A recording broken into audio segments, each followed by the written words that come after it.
இந்த வீடியோவில் என்ன பார்க்க போகிறோம்னா, ஒரு சிலிண்டரில் அந்த போர் வந்து தேஞ்சிருக்கா, அந்த ரிங்ஸ் எல்லாம் கரெக்டாக இருக்கா அப்படிங்கிறது. ஒரு பழைய போர் கழட்டுறோம்னு வச்சுக்கோங்க, அதை திரும்ப போடலாமா வேணாமா, அதே ஓடலாமா இல்லை புதுசு போடலாமாங்கிற இன்ஸ்பெக்ஷன் தான் இது.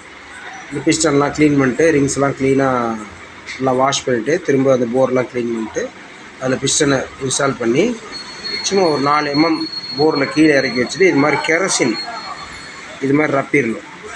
இது மாதிரி கெரசின் ரப்பிட்டு ஒரு 3 மினிட்ஸ் அவ்வளோதான் போதும். ஆனால் அதிகம் தேவையில்லை. ஒரு 3 மினிட்ஸ்க்கு வெயிட் பண்ணி பார்த்தோம்னா, இந்த கெரசின் ஏற்கனவே நான் ரப்பிட்டேன்.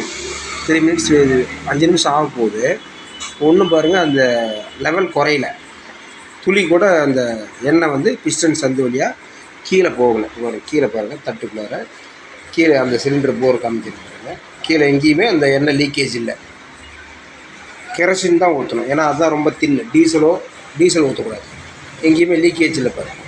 அப்போ அது மாதிரி லீக்கேஜே இல்லைன்னா இந்த கம்ப்ரெஷன் கரெக்டாக இருக்குது நம்ம டிசைட் பண்ணிக்கலாம். அதுக்காக வேறு காரணங்களுக்காக நம்ம இன்ஜின் டிஸ்பேரல் பண்ணியிருந்தாலும் அந்த சிலிண்டரை வந்து போடலாமா வேணாமா அப்படிங்கிறத இந்த கெரசினை ஃபில் பண்ணி அதை டெஸ்ட் பண்ணிக்கலாம். பாருங்கள், துளி கூட அதனுடைய லெவல் குறையவே இல்லை.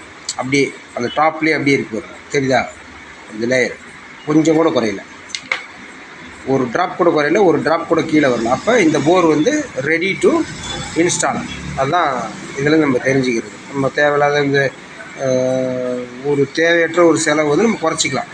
வேறு பர்பஸ்க்காக இன்ஜினை கழட்டியிருந்தால் இந்த போர் திரும்ப போடுறதுக்கு சந்தேகம் போட்டுட்டு பூஸ் போட்டலாமா, ரீபோர் பண்ணலாமா அப்படிங்கிறது தான் தேவையில்லாத வேலை. Okay, thank you.